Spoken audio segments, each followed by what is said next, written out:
All right, welcome once again to another presentation. Today I am going to be showing you how to do or how to work the lesson planning. Okay, for the lesson planning there are a couple of steps that you need to follow. Okay, and the first step is the objective. All right, the objective is done before you start doing your planning, and I am going to show you how to work with the objective. Then it comes with warm-up. The warm-up, it's an activity. It takes 5 minutes to start. Then it comes the topic statement. That's the topic that you are going to use in during your class. It takes a minute to write it down on the board. Then your presentation, the grammar that you are going to be explaining, it takes 15 minutes approximately. And then we have the controlled activity, the controlled practice. It takes 15 minutes. Then you go with the semi-controlled activity, which takes 20 minutes. And finally, we have the free practice, and this free practice takes 20 minutes. I am not going to take all the time to explain all these steps, but instead I'm going to work on the objective, and very quick, just a couple of things that you need to know for the lesson planning. All right, so let's start. How do you work with the objective? Okay, so I'm gonna show you right now a lesson plan.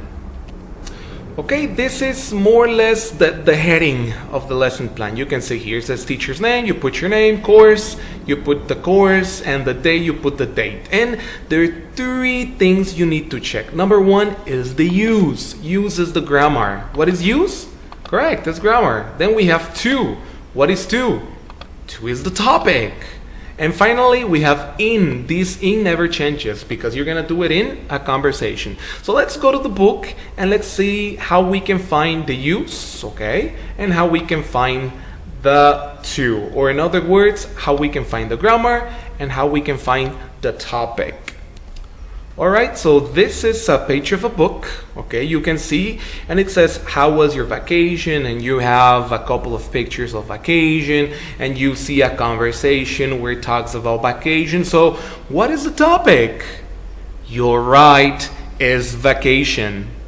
So we go back to the lesson step, and we here go to, and help me writing, talk about vacation. All right, was that difficult?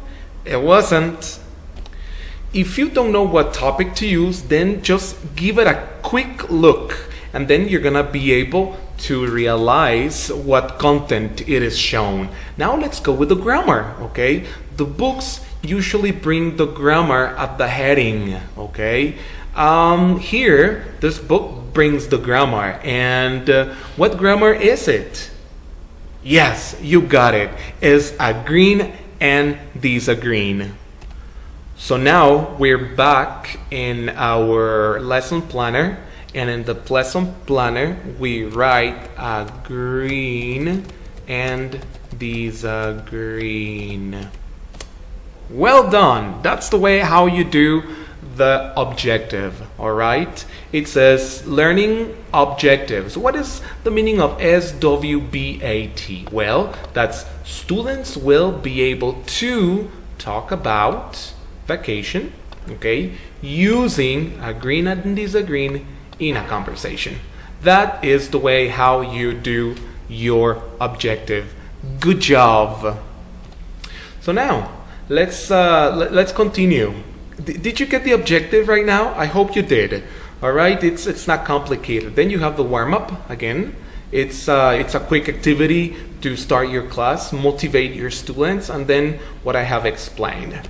Now let's go with the second step that is usually in the plan, and we speak about multiple intelligences, or in other words, if not multiple intelligences, LS, which means learning strategy. What is a learning strategy? Okay, and where do you find it in the plan? Okay, let's look for it in the plan.